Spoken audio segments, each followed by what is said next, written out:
Good morning viewers. आज हम बात करेंगे कोल्ड की एक बहुत ही commonly use medicine Sinarest tablet. इस टैबलेट को हम सर्दी, जुकाम, फीवर इसके लिए यूज करते हैं और ये बहुत कॉमन यूज में है। इस वीडियो में हम जानेंगे इसके इंग्रेडिएंट्स, ये काम कैसे करती है, डोज क्या होनी चाहिए और साइड इफेक्ट्स, और किस केसेस में इसको अवॉइड करना चाहिए। सिनारेस्ट टैबलेट एक कॉम्बिनेशन टैबलेट है जिसमें 3 मेन इंग्रेडिएंट्स होते हैं। सबसे पहला है पैरासीटामोल। हमें पता है कि ये दर्द और जुकाम को कम करता है। दूसरा है क्लोरफेनेरामिन मैलेट, जो कि एक एंटी एलर्जिक है।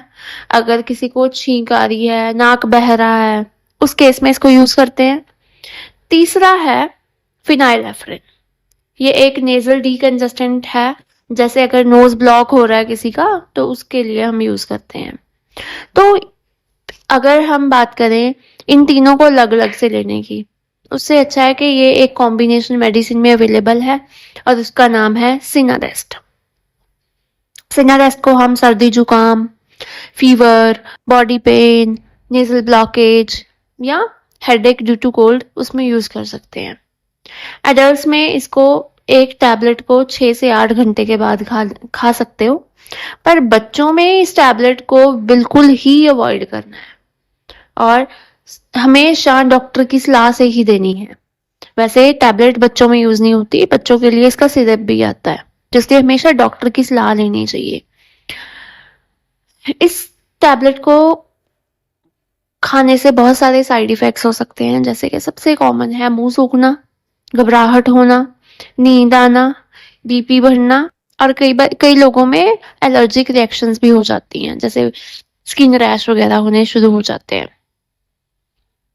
सीरियस रिएक्शन के केस में हमेशा डॉक्टर को कंसल्ट करना चाहिए। जैसे कुछ लोगों को सांस लेने में दिक्कत आने लगती है इसको लेने से, तो हमेशा डॉक्टर को आपको कंसल्ट करना है।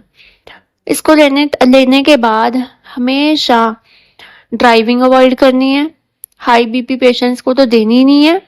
प्रेगनेंसी, ब्रेस्ट फीडिंग और अगर कोई अल्कोहल ले रहा है तो उस केस में भी ये टैबलेट बिल्कुल ही अवॉइड करनी है, क्योंकि हमें ये ऑलरेडी पता भी है कि अगर पैरासीटामोल है तो पैरासीटामोल टॉक्सिसिटी हो सकती है, जिससे लिवर फेल भी हो सकता है। इसलिए एट लास्ट में ये कहूंगी, है तो ये कॉम्बिनेशन दवाई और एक बहुत ही इफेक्टिव कॉम्बिनेशन है, पर ये कोई परमानेंट इलाज नहीं करता प्रॉब्लम्स का।